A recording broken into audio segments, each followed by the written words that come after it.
periodista, escritor mordaz, cronista e investigador obsesivo, cartógrafo de los márgenes y de los hechos más sórdidos de nuestra sociedad, pieza clave en proyectos que modificaron el pensamiento cultural de una época, una máquina de narrar. Sus temas son los hechos policiales, la exploración en los intersticios del lenguaje, la ironía, la traición y los crímenes, especialmente los perpetrados desde el aparato represivo del Estado.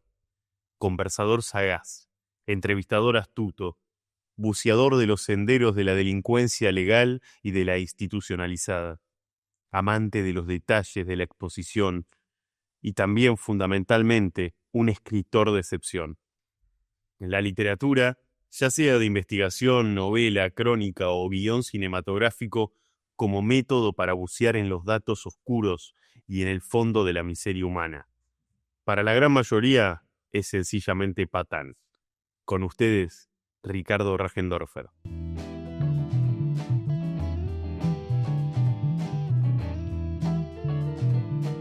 Ricardo, naciste en Bolivia. ¿Tenés recuerdos de esa infancia? Tengo algunos recuerdos. Desde ya es una rareza haber nacido en Bolivia, haber vivido casi toda mi vida en Argentina y tener un pasaporte austríaco, ¿no? En ese sentido, el primer idioma que aprendí a hablar fue el alemán y después empecé a hablar en castellano, ¿no? En Bolivia viví hasta los 3 años, ¿no? Y tengo algunas postales. Recuerdo, por ejemplo, la primera vez que fui a un cine, que me parecía una cosa absolutamente horrorosa. Casi salgo corriendo cuando aparece la primera imagen. Me hace acordar a la reacción que tuvo el público en la primera proyección cinematográfica que hicieron los hermanos Lumière, que el público salió corriendo, ¿no? Pero mis primeros recuerdos consolidados de mi infancia, en realidad, se ubican ya en Buenos Aires cuando tenía 3 años. Todavía no había cumplido 3 años cuando llegamos acá. Previamente habíamos estado con mi familia mientras mi padre se instalaba en Buenos Aires, 3 meses en lo de mis tíos en Santiago de Chile, donde también tengo recuerdos. Tengo el recuerdo del aeropuerto y del viaje en avión, lo cual me parecía una cosa absolutamente fabulosa. Pero, digamos, ya mis primeros recuerdos consolidados son de Buenos Aires. Y después, mucho después, ¿no? de la infancia, te toca exiliarte en México por la dictadura, ¿no? Es decir que un poco también esto que comentabas recién del pasaje también por Chile, digo, hay una cuestión de los viajes, en el caso de México por el exilio, ¿no? Pero de una secuencia de viajes, ¿no? Sí. Hay una secuencia de viajes y ese viaje a México, por cierto, más allá del contexto dramático que significaba y del contexto dramático que vivía este país en aquel momento, yo lo recuerdo como una etapa maravillosa, ¿no? Porque fue el momento en que no solo me fui del país, sino fundamentalmente me fui de mi casa familiar. Yo tenía 19 años, ¿no? Claro. Generalmente los pibes cuando se van de la casa de sus padres se mudan a un departamentito. Yo me mudé de país, ¿no? Y para mí significaba la libertad total, o sea, estaba en un país donde de algún modo el deseo no tenía límites, a diferencia de la mayoría de los exilados que obviamente y con justa razón sentían el desarraigo, sentían ese tipo de pesares y la incertidumbre de nunca más volver al país, cosa que a mí, digamos, no me importaba demasiado porque no me gustaba en ese momento vivir en Argentina, era un lugar horrible, ¿no? Porque más allá de la represión, más allá del peligro, más allá del dato concreto de la muerte, y peor aún de la desaparición, no podías ver películas, no podías leer libros, todo era una absurda clandestinidad, ¿no? Y, por ejemplo, en México empecé a laburar de periodista, cosa que no tenía previsto. O sea, digamos, hay pibes que desde chicos dicen voy a ser médico y para colmo lo logran, ¿no? No era mi caso, yo carecía absolutamente de vocación, o sea, podía ser periodista o plomero gasista. Solo que la casualidad, yo que fui a buscar laburo, me había enterado que en la edición mexicana de la revista Española Interview había un periodista argentino que laburaba ahí, entonces lo fui a ver. Era Carlos Ulanowski. A la semana escribí mi primera nota y para mi sorpresa me dice, uy, ya soy periodista. Y para mí era, digamos, para mí era maravilloso ese laburo, digamos. Extrañamente lo sabía hacer. Lo último que había escrito antes de publicar mi primer nota fue en la escuela Composición Tema La Vaca. ¿No? Nunca había escrito, ni tenía mi planes de escribir, pero no lo hacía mal. Tal vez porque siempre fui muy lector, ¿no? Yo empecé a leer libros desde que tenía 9, 10 años, ¿no? No leía Nietzsche, pero digamos, leía libros.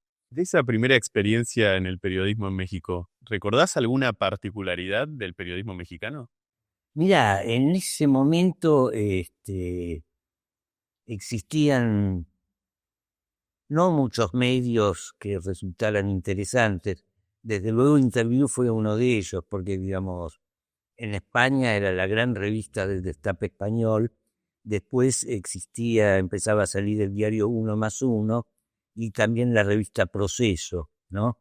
Que dirigía Julio Chara García, que era una institución del periodismo mexicano. Y todos ellos provenían de la redacción del diario Excelsior, que años antes había sido allanado por el presidente Echeverría. Durante el gobierno de Echeverría entraron con tanquetas al edificio donde quedaba Excelsior. Y el director de Interview, Pedro Álvarez de Villar, era uno de los integrantes de aquella redacción, ¿no? Gracias a él, dicho sea de paso, yo conocí todos los cabarutes de México, ¿no? ¿Por qué? El tipo medio que me había tomado bajo su ala, pero no era gratis. Al tipo le gustaba, digamos, la vida nocturna y yo lo tenía que acompañar a los clubes nocturnos que asistía. ¿Por qué? Porque el tipo chupaba tanto que en un momento volcaba. Y mi misión era vaciarle un limoncito en la oreja. El tipo se despabilaba, yo lo remontaba hasta un taxi y lo llevaba a la casa y se lo entregaba a la esposa, ¿no? Pero en ese momento, digamos, a mí me divirtió mucho, era muy entretenido, digamos, hacer notas ahí. La primera nota que escribí en mi vida, fue sobre la contaminación sonora en la Ciudad de México. Y no sé cómo diablos conseguí en el Instituto Alemán de la Sordera un decibelímetro. Ahora los decibelímetros tienen el tamaño de un celular. En ese momento era un aparato grande y yo me aparecí al día siguiente con el decibelímetro en la redacción para buscar a un fotógrafo y deslumbré, ¿no? Bueno, esa fue mi primera nota. Después había una especie de secta en México que, digamos, tiene sucursales en muchos lugares del mundo. Se llamaba Dianética, tenía que ver con la cienciología, cosa que popularizó Tom Cruise, que pertenece a esa secta, ¿no? Y Ulanowski me dice, hace mucho que quiero hacer una nota sobre estos tipos, pero no sé cómo entrarle. Y le dije, entrando. Daban cursos ahí, entonces yo me anoté en un curso, entonces empecé a frecuentar ese lugar y comencé a observarlo y comencé a construir mi nota a partir de eso, que era muy divertido, porque digamos, yo entraba, ponerle los cursos eran a las 9 de la mañana, y a media cuadra, desde un Volkswagen, el fotógrafo con un teleobjetivo me sacaba fotos entrando, etcétera, digamos, una aventura, ¿no? Ahí empezaba a aparecer el Rajendorfer, que Sí, sí, sí, sí, de alguna manera sí, pero digamos, me divertía mucho, medio que ese fue el tipo de periodismo que yo hacía en ese momento, y esos más o menos eran los medios en los cuales Y después, bueno, obviamente termina la dictadura acá, volvés a la Argentina. ¿Cómo era esa Argentina postdictadura? ¿Vos ahí ya traías el oficio periodístico? Mira, yo llegué unos meses antes de que terminase la dictadura, cuando la dictadura ya no existía más y cuando la dictadura era absolutamente inofensiva. Y yo pienso que ese periodo, yo vuelvo a mediados del 83, la dictadura se acaba el 10 de diciembre de 1983, yo habré llegado en julio, en esa época llegaban todos, ¿no? En esa época llegaban todos. Y yo pienso que esa época fue tal vez la época más maravillosa que hubo en este país desde el año 73, ¿no? Y era una época maravillosa porque con la finalización de la dictadura, o sea, la dictadura ya estaba finalizando y la democracia aún no había empezado.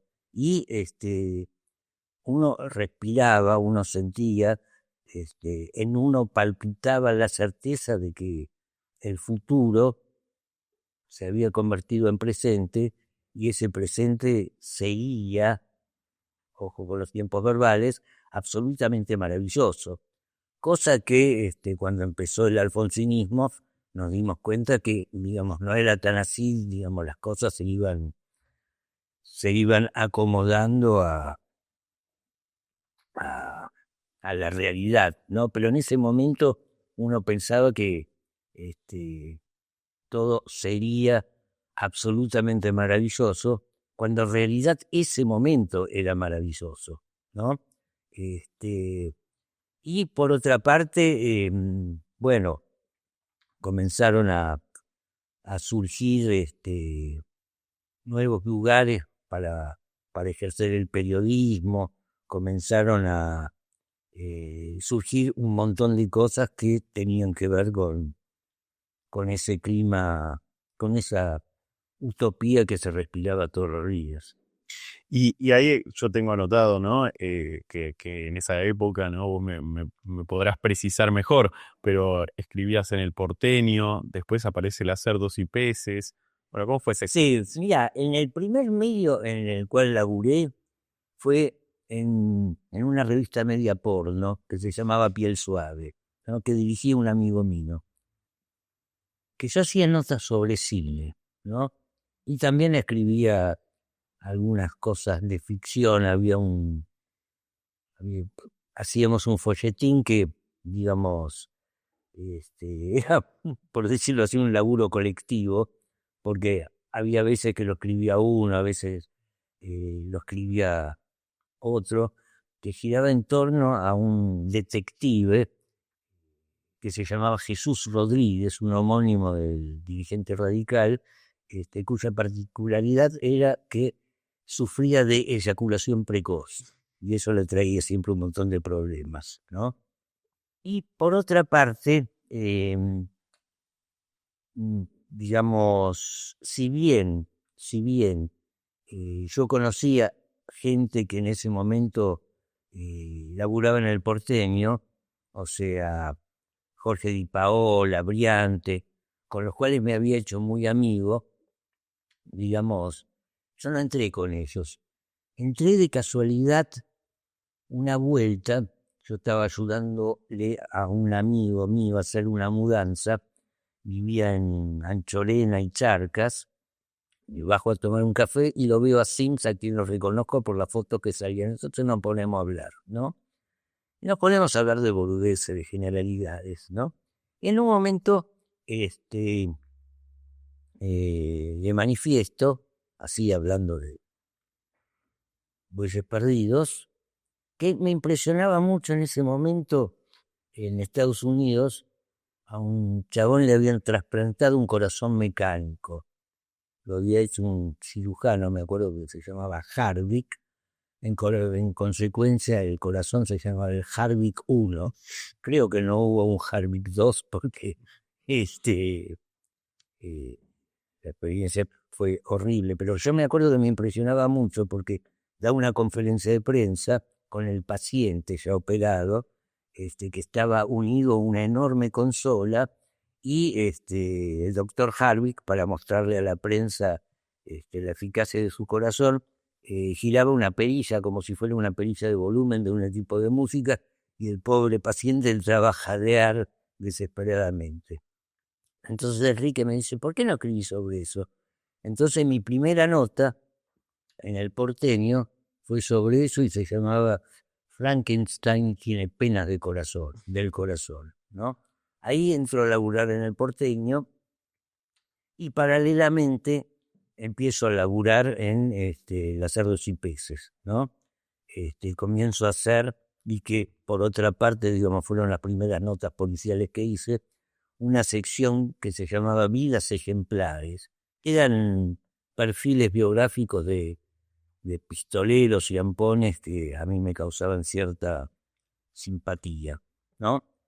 Era, digamos, Las Cerdos, y en ese momento Las Cerdos salía dentro de la revista del Porteño y después se independiza. Y entonces las aguas se dividen, digamos, los que estaban en Cerdos dejan de estar en el Porteño, y los del Porteño, digamos, no aparecen en Cerdos. Y yo circulaba en ambos lugares, yo me sentía muy cómodo en ambos lugares, aunque los recursos humanos de ambos lugares eran distintos, porque en el Porteño había periodistas, digamos, con aspiraciones más profesionales, con alguna aspiración política, tipos que, digamos, de algún modo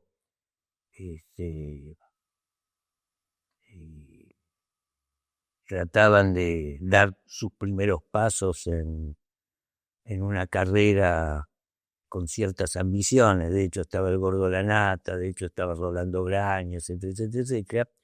Entonces, por un lado estaba ese tipo de gente, y en Las Cerdos, digamos, la aspiración más humilde era ser como Rambo. Claro. ¿No? O Hunter Thompson. O Hunter Thompson. Si lo pensás hoy, esto quizás, no sé si, supongo que sí, en algún momento lo habrás pensado, en perspectiva, ¿qué crees que le brindó Las Cerdos y Peces al periodismo argentino? Yo no sé si los medios en perspectiva brindan, ¿no? Yo, digamos, veo ahora unas Cerdos y Peces y me parece una Villiquen Dark, ¿no? Con todo el cariño que me merece la revista Villiquen.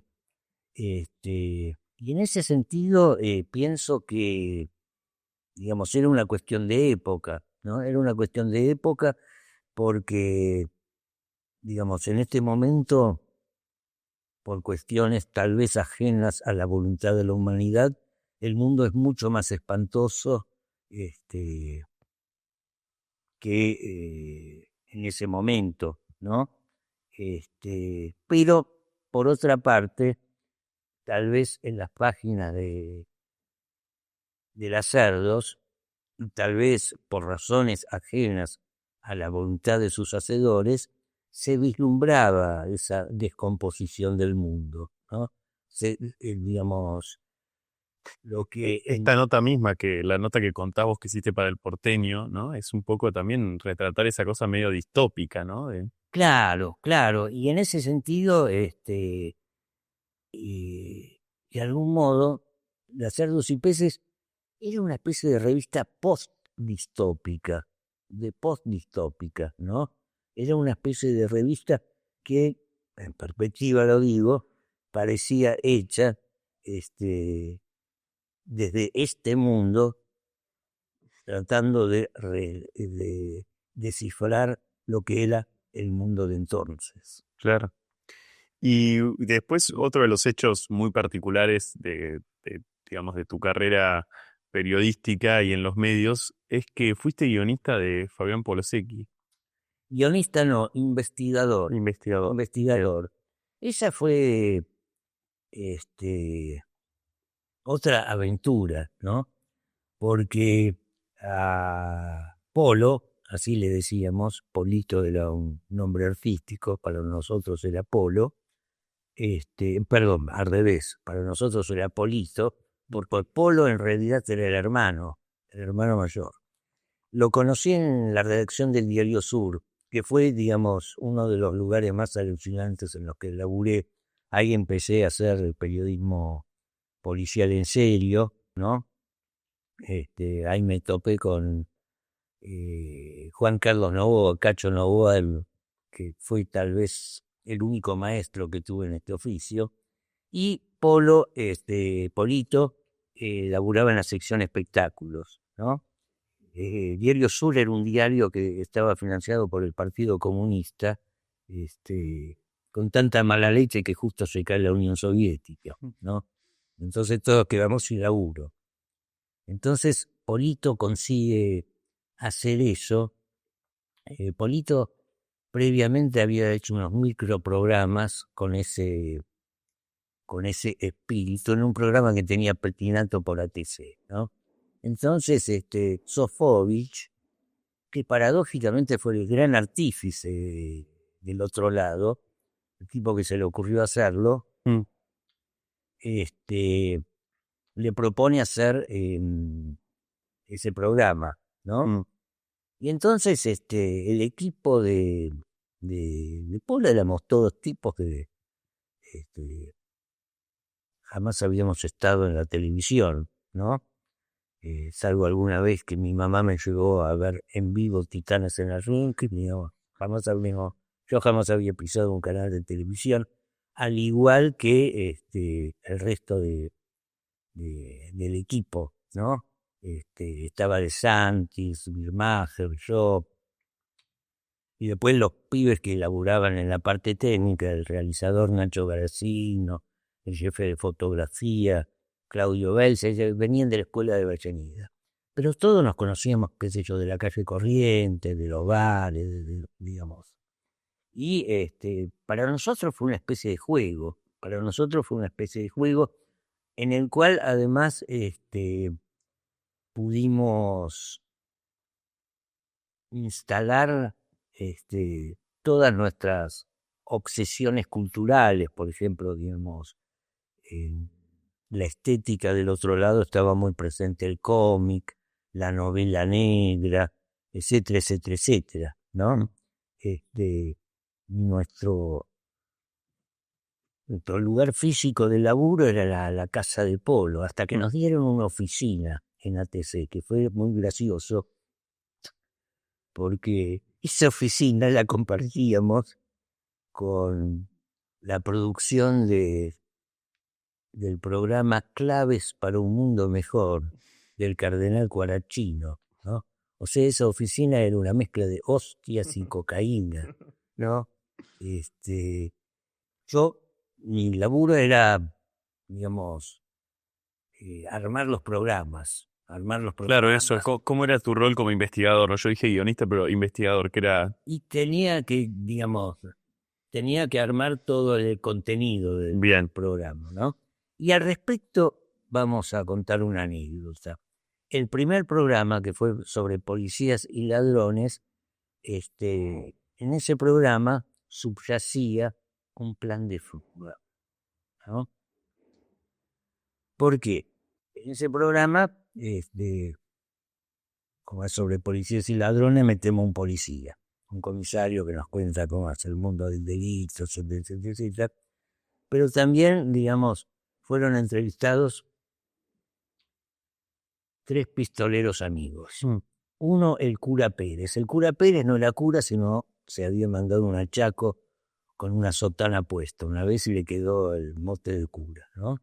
Y ese había sido nuestro corresponsal en la cárcel de Devoto cuando yo estaba en el Diario Sur.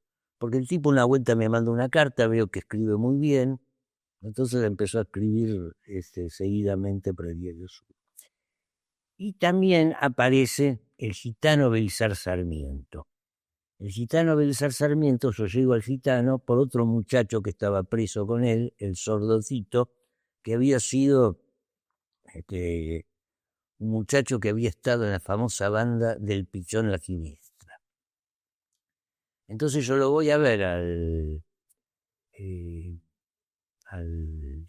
gitano Belizar Sarmiento,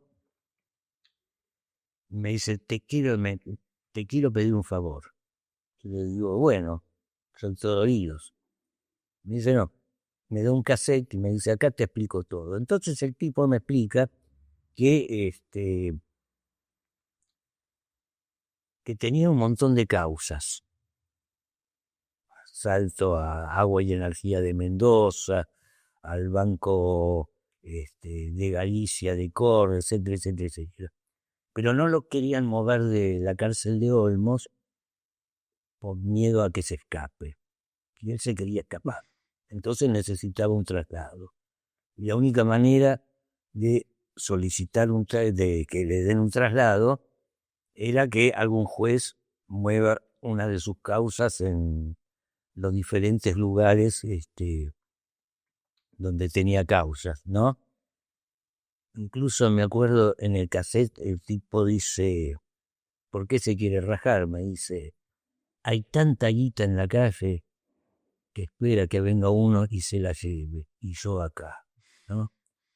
Entonces le planteo a Polo, mira, este tipo se quiere rajar, le podemos dar una mano. Entonces hacemos el primer programa. Es más, teníamos ya, digamos, algunos otros programas listos para producir, pero, digamos, decidimos que ese sea el primero por el apuro que tenía el tipo por rajarse.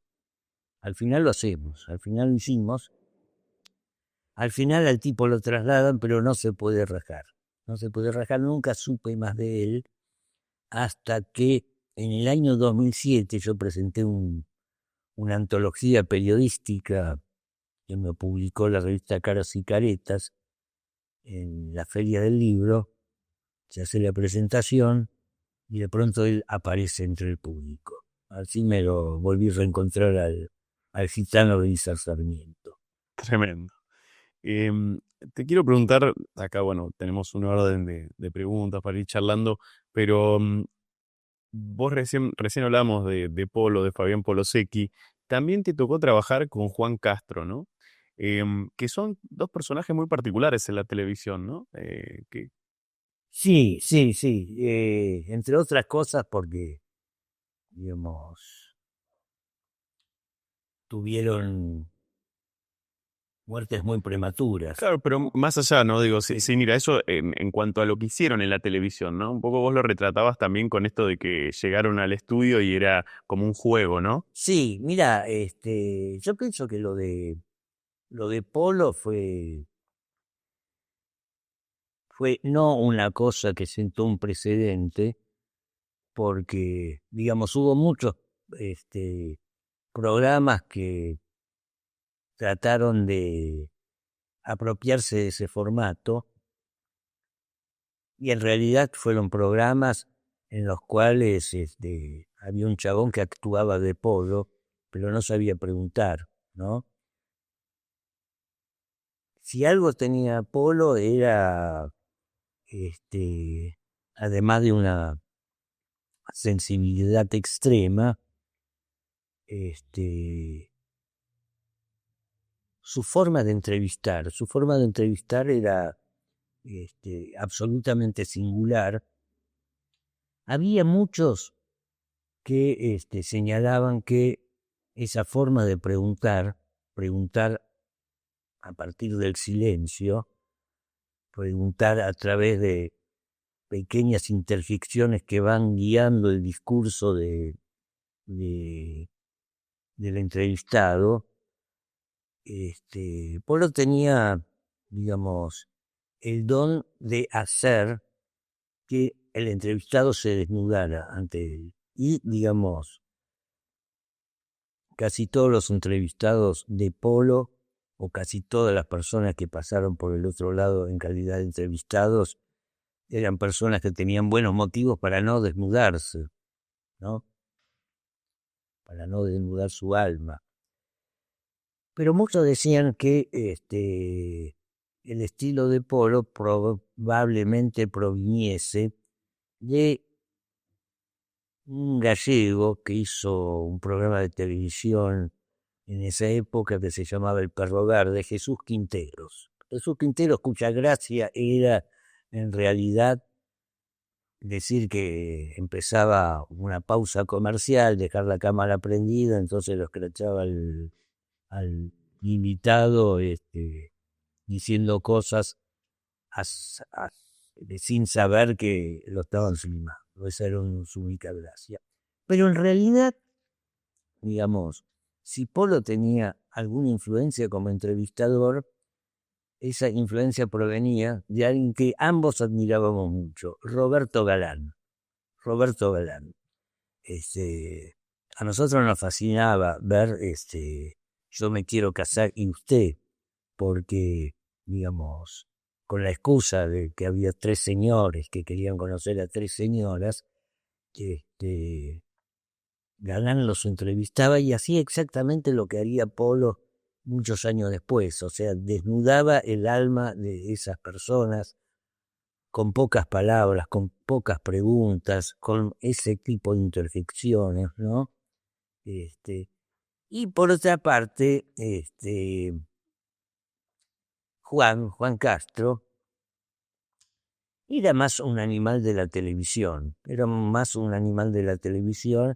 que tenía cierta sensibilidad poco vista hasta ese momento en televisión y un concepto, yo diría, bastante vanguardista del informe periodístico, ¿no? Yo con él laburé en realidad muy poco tiempo en un programa que duró 4 o 5 meses, que se llamó Unidos y Dominados, con Lorena Maciel, estaba yo, Lorena Maciel, Carnota y un pibe que hacía deporte que se llamaba Gantman, ¿no? Y esa fue la primera vez que yo aparecía en cámara haciendo informes, que es lo que realmente me gusta de la televisión, hacer informes. Por empezar, no me gusta la televisión, no me gusta laburar en televisión. O sea, a mí lo que más me gusta es escribir, ¿no? Porque cuando, digamos, yo ejerzo lo que se llama el periodismo de investigación, digamos, investigás, ¿no? Y después escribís sobre lo que investigás. En consecuencia, toda nota periodística no es sino el informe de una aventura. En cambio, en la televisión no investigás. En la televisión te investiga el productor. Y vos haces una simulación de una investigación. Vos haces una puesta en escena de una investigación. O sea, cuando ves que el conductor va y se encuentra con el entrevistado no en un estudio, sino en un informe, etcétera, etcétera, etcétera, que simula ser una investigación, que simula ser un periodista que se mueve por la calle, etcétera, etcétera, etcétera, y saluda al entrevistado, se da la mano, que hace, se sientan, eso ya es mentira. Los 2 tipos, digamos, hace media hora que está todo pactado. Está todo pactado, ¿no? Entonces, el periodismo gráfico, digamos, la estrella es la información, es la revelación, es develar lo oculto, como diría Walsh. En cambio, televisión, digamos, va en busca del efecto, de una frase, de títulos, ¿no? cosa que, digamos, está bien, pero, digamos, a mí me gusta más el periodismo gráfico. Y otra de las preguntas que ya ahí nos vamos a uno de los temas que aparece muchísimo en estas entrevistas, que es el lenguaje. Y vos lo comentaste hace un ratito. Tu primer idioma fue el alemán. Sí, ¿Eso te influyó después en algún momento? supongo que sí, porque, digamos, hasta cierta edad yo pensaba en alemán, ¿no? Y de alguna manera la estructura narrativa y la estructura gramatical que yo utilizo en mis textos, este, tienen algo de, de esa impronta, ¿no? Este, pero yo el primer idioma que aprendí a hablar fue el alemán y después empecé a hablar castellano. A los 3 años, una con 2, 3 años, este, pero hasta los 4 o 5 hablaba español con una mixtura alemán, parecía un pequeño agente de la Gestapo. Este, y de algún modo, digamos, sin que me lo haya propuesto, la escritura y escribir, no solo en español, sino en argentino, digamos, tiene de alguna manera que ver con lo que podríamos llamar la búsqueda de un lugar en el mundo. O sea, yo pienso que mi lugar en el mundo es el idioma en el cual escribo, con el cual escribo, o sobre el cual escribo.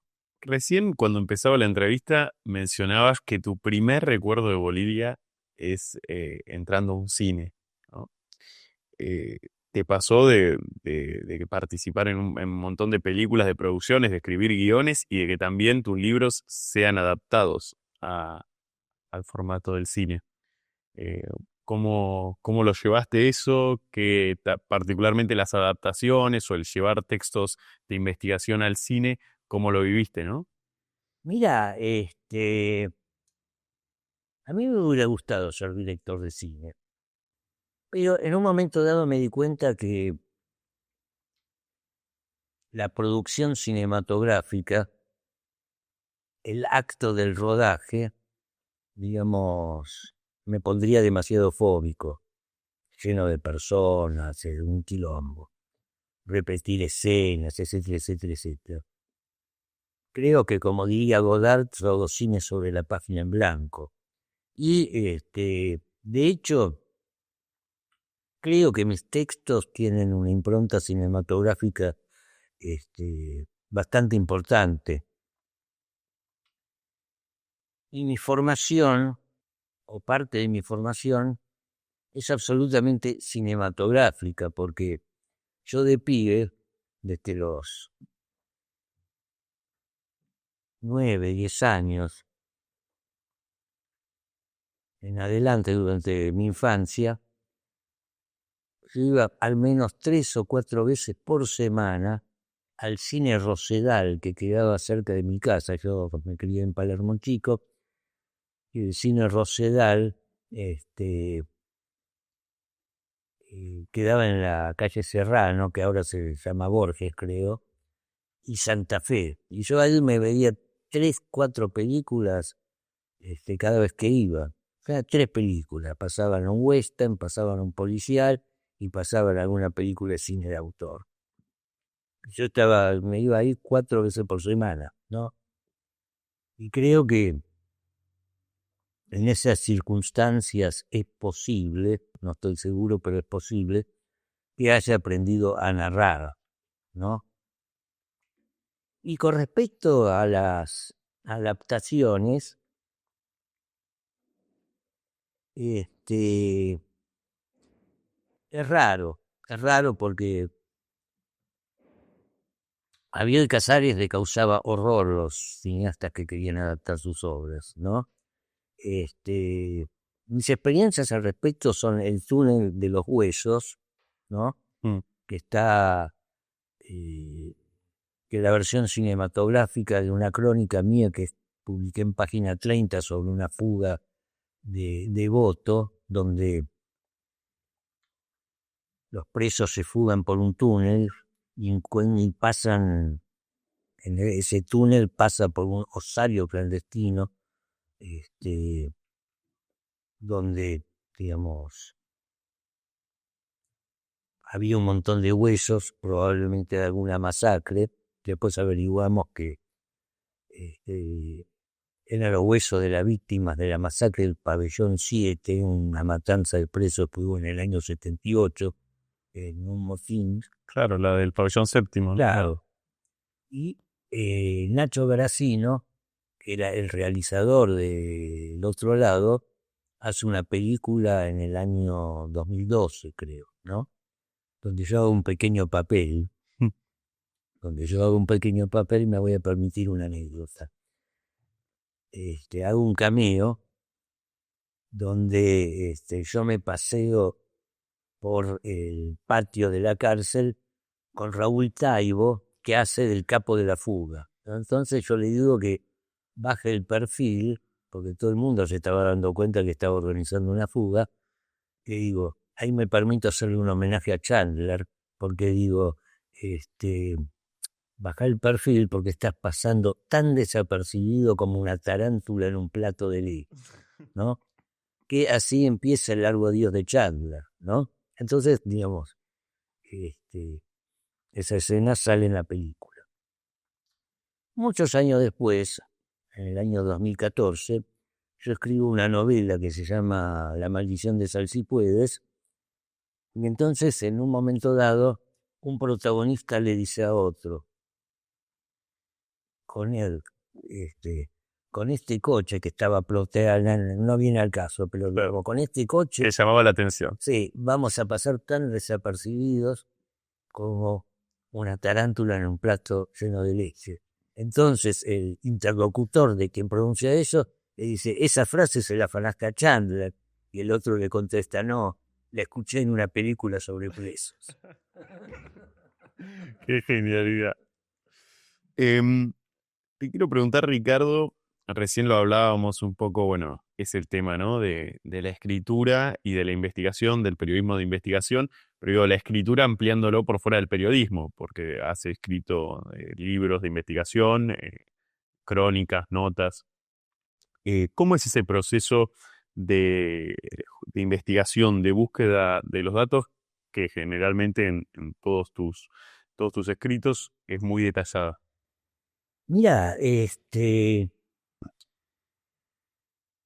tu pregunta tiene dos partes. Y en ese sentido, la primera es, interpreto, digamos, cómo conviven en una misma persona textos de ficción con textos de no ficción. Al respecto, digamos, por empezar, la escritura no es sino un acto de ilusionismo. Y yo siempre me pregunto si la vida imita al arte o es al revés, ¿no? Y creo que, digamos, no hay respuesta posible, aunque la pregunta siempre va a estar vigente, porque ves cosas que te parecen que no pueden haber sucedido en el mundo de la realidad, que sin embargo sí. ¿Viste? Cuando dice la realidad supera la ficción, que esto que el otro. ¿Y cómo se, digamos, relaciona eso con el ejercicio de la escritura? O sea, cuando escribís una ficción, el truco de escribir una ficción consiste en hacerle creer al lector que está leyendo algo que realmente sucedió. Y el truco de escribir una crónica periodística es hacerle creer al lector que en realidad te está leyendo una novela. Por un lado. Por otro lado,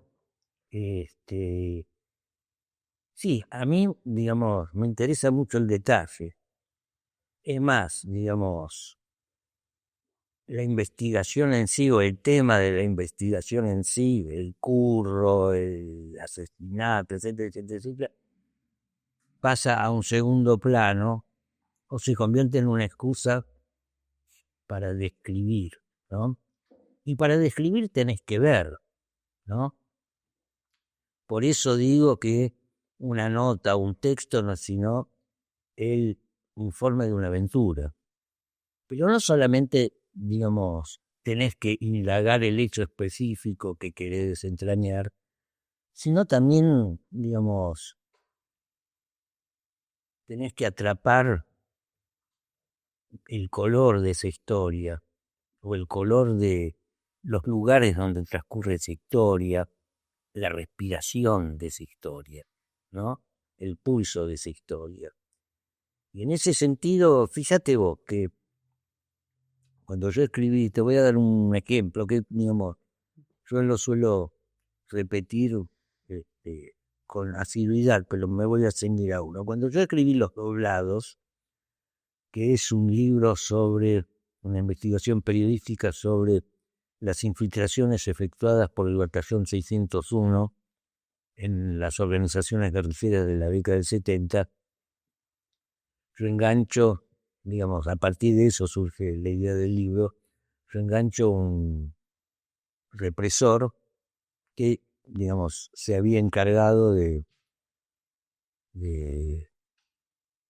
lo que podríamos llamar el área de las infiltraciones. Entonces, lo entrevisté como 15, 20 veces, ¿no? Hasta que el tipo, por razones ajenas a mi voluntad, pierde confianza en mí y se borra, ¿no? El viernes, por cierto, fue condenado el mayor Españadelo a 16 años de cárcel en una de las tantas causas que tiene. Pero en esa época estaba libre el tipo. Entonces, me acuerdo que en una de esas entrevistas lo tuve 3 horas al tipo para que me cuente detalladamente cómo era el edificio de Viamonte y Callao, que era la sede del batallón 601. Sí, claro. El color de las paredes, de las oficinas, digamos, necesito detalles, la frase exacta, que le dice fulano a Mengano, digamos, soy muy detallista con respecto a A la investigación. la investigación, a los detalles de la investigación, a los detalles de color, a lo que se llaman los detalles de color. Y ahí viene vinculado a esto también que señalabas, ¿no? Porque son varias cosas. Por un lado, cuando contabas lo de este personaje que había asaltado varios bancos y la empresa de Agua de Mendoza, y que bueno, vos habías hablado con él que para hacer la nota de Polo. De pronto, este represor, ¿no? Que pudiste hablar 3 horas, ¿cómo lográs, o también puede ser un policía, cómo lográs sentarte con alguien y aislarte quizás, o por lo menos es mi percepción, de lo que uno a priori tiene como una impresión subjetiva de la persona y sacarle el jugo a esa entrevista? Mira, los pistoleros son tipos con los cuales yo empatizo bastante, ¿no? Entonces, digamos, me agradan sus anécdotas. Cuando entrevistás a un represor buscas otra cosa, ¿no? Y a mí, francamente, digamos, debe ser una perversión que tengo, me gusta más entrevistar represores de personas que me caen simpáticas, ¿no? Porque, digamos, tengo ante mí la banalidad del mal. Tengo el privilegio de estar sentado frente a la banalidad del mal. Incluso yo tengo un libro, El otoño de los genocidas, que es una antología de crónicas periodísticas, de entrevistas e historias de represores. O sea, o sea, por empezar hay toda una discusión en el periodismo si es lícito, si es legítimo o si es ético darle el micrófono a un genocida. Por supuesto que sí, por supuesto que sí. ¿Por qué no? O sea, nosotros no sabemos nada de estos tipos. Nosotros no sabemos nada y deberíamos saber. Sabemos que prestaron servicios en tal lado, sabemos sobre algunas aberraciones que cometieron, ¿no?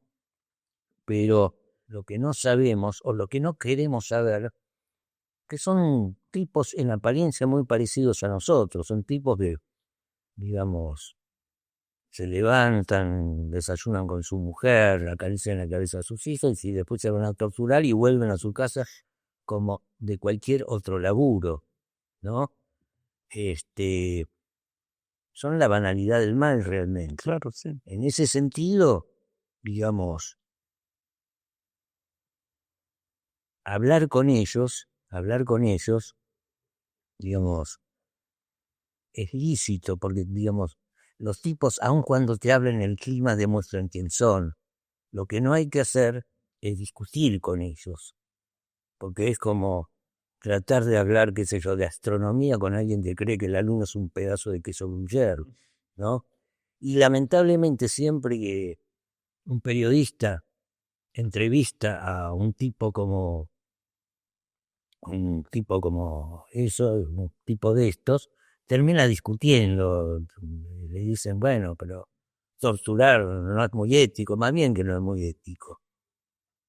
Pero, digamos, hay que mostrar cómo son, ¿no? Y en ese sentido, digamos, hay historias impresionantes. Por ejemplo, yo hice con Javier Diment, una serie de entrevistas filmadas que se llama Mujeres de lesa humanidad, ¿no? Y entrevistamos a la mujer de Giachino, el héroe de Malvinas. El héroe de Malvinas, si estaría vivo, estaría preso por delito de lesa humanidad porque era un reverendo hijo de puta. Y yo le entrevisté a la mujer. Y desde luego no le preguntaba sobre las aberraciones que había hecho su marido. Me interesaban otras cosas. Me interesaba que me contara, como me contó, que él la había enamorado bailando un tema de Julio Iglesias. Me imagino a ese tipo que picaneaba a mujeres embarazadas bailando un tema de Julio Iglesias, ¿no? Entonces, digamos, todo transcurría así, hasta que en un momento la mina, sin que yo le preguntara algo, me cuenta una vez que vuelve su marido del laburo, sabremos de qué laburaba, absolutamente desencajado y con la mirada húmeda, se larga a llorar y le dice, no me preguntes por qué lloro, mamita, no me preguntes por qué lloro, mamita. O sea, el tipo había cometido una aberración que superaba sus escrúpulos, ¿no? Y, digamos, esas cosas surgen de las entrevistas, ¿no? A mí me encanta hacer ese laburo, o sea, ¿cómo Sí. digamos? Aparte te ganás la confianza. En todos los casos, digamos, lográs empatizar, digamos, en el sentido de... Sí. Y acá como siguiendo un poco las categorías de Walsh, ¿no? Antes vos decías la revelación de lo escondido. El método. ¿Cuál es el método? Las preguntas. ¿Generalmente sos de llevarlas escritas? ¿No? No, no, van surgiendo, no, yo no preparo. Sí, sí, además cada entrevista es es un mundo en sí mismo, es un mundo en sí mismo. Y los objetivos son absolutamente distintos. O sea, generalmente, por empezar, yo pienso que no hay nada más pelotudo que un periodista incisivo, que un entrevistador incisivo, ¿no? Y y es lo más parecido a un interrogador policial al cual no le permiten usar picana, ¿no? Entonces, digamos, es ridículo, ¿no? Pero yo no voy en busca de una confesión, yo voy en busca de historias, ¿no? Y en esas historias están las confesiones. Por ejemplo, cuando hacíamos Mujeres de lesa humanidad, yo quería entrevistar a la mujer de Jardinelli, que fue ministro del Interior Del de interior, Piñera. sí, bien. Entonces, llamo y la mina me dice, bueno, la cuestión era que el tipo no quería que entreviste a la mujer, pero estaba bajo arresto domiciliario, embolado, pero no se oponía a ser visitado.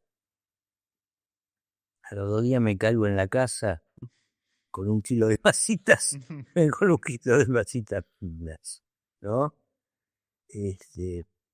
Para que entiendas esta historia, meses antes yo había entrevistado a Perdía, que fue un integrante de la Conducción Nacional de Montoneros, y me cuenta que cuando desaparece Quieto en el año 75, y este era jefe de policía, Armilegui, se entrevistan en Puerto Madero, cuando Puerto Madero era un paisaje de novela negra. Cada uno llega en un coche, armado, no sé, digamos, Perdía se sienta en el coche de Galindei a ver si se podía hacer algo por Perdía, por Quieto.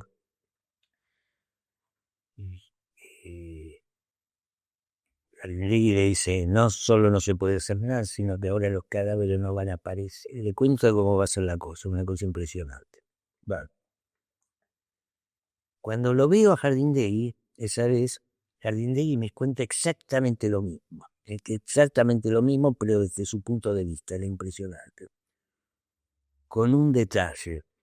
Jardindegui creía que Perdía en realidad de los Osatinsky, que era un tipo de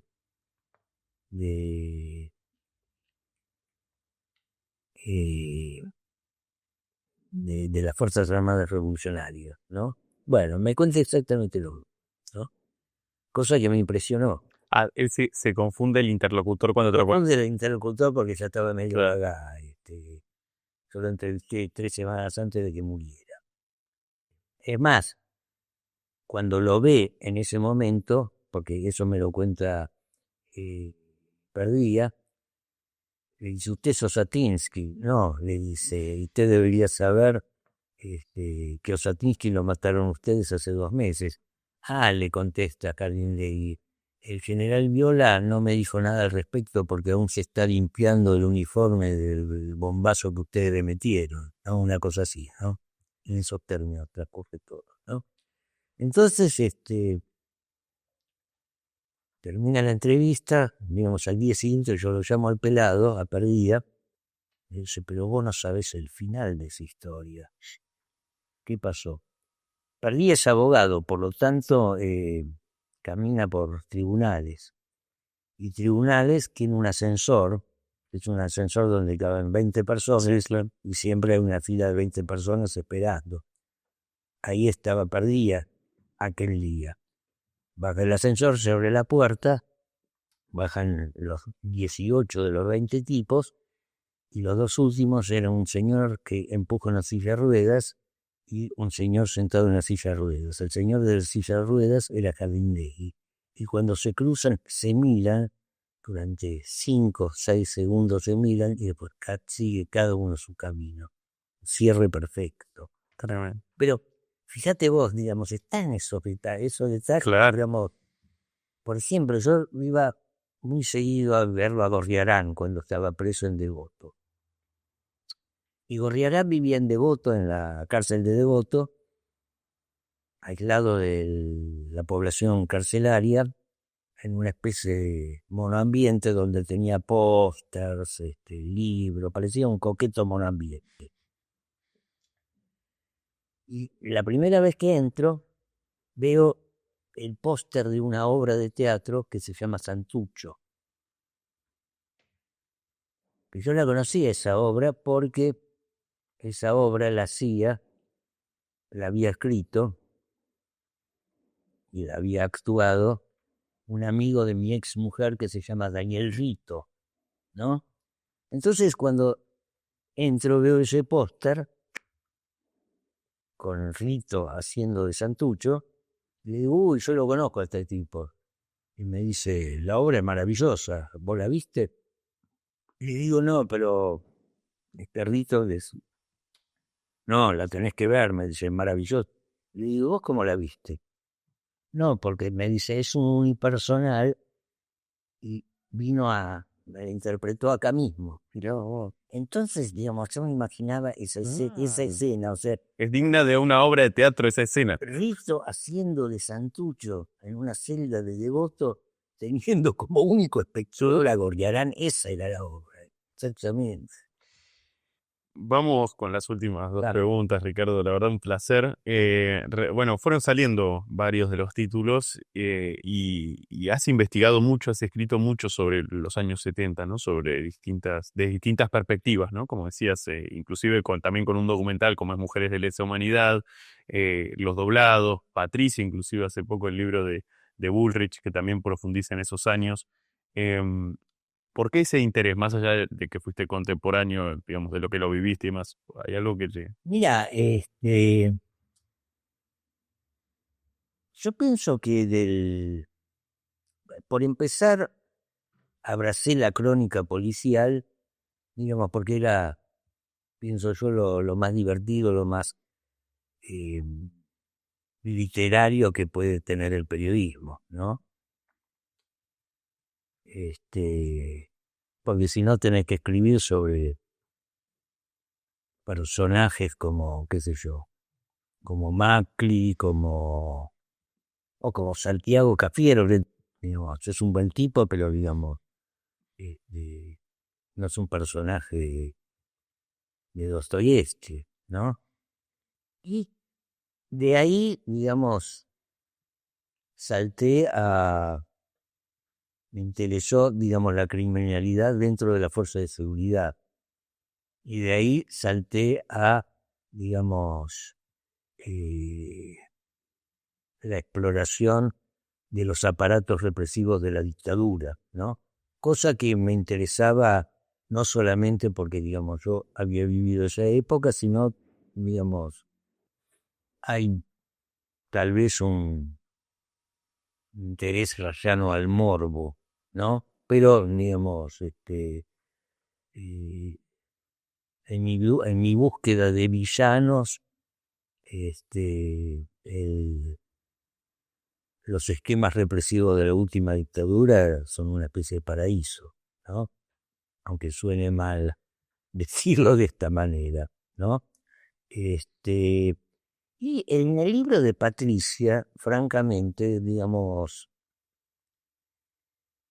en realidad no fue una idea mía escribir ese libro, sino fue una propuesta, como diría Francis Ford Coppola, como diría Sí, el padrino, Darío. que no pude rechazar, ¿no? Pero no me entusiasmaba demasiado porque me resultaba farragoso tener que dedicarle 5 o 6 meses de mi vida a Patricia Bullrich. Pero de pronto descubrí que a través de la vida de esa persona yo podía reflejar al menos 50 o 60 años de la historia argentina, ¿no? Y correrme hacia principios del siglo XIX, que es cuando vienen los primeros Bullrich a la Argentina, ¿no? Entonces, digamos, en ese sentido me interesó bastante escribir ese libro. La última, Ricardo, pero no por eso menos importante. En todos estos libros merodea la cuestión de la traición. ¿Qué es la traición para Ricardo Regendorfer? No lo sé todavía, no lo sé todavía, pero evidentemente Los Doblados es un libro sobre la traición y y sí es un tema que sin que yo me lo haya propuesto,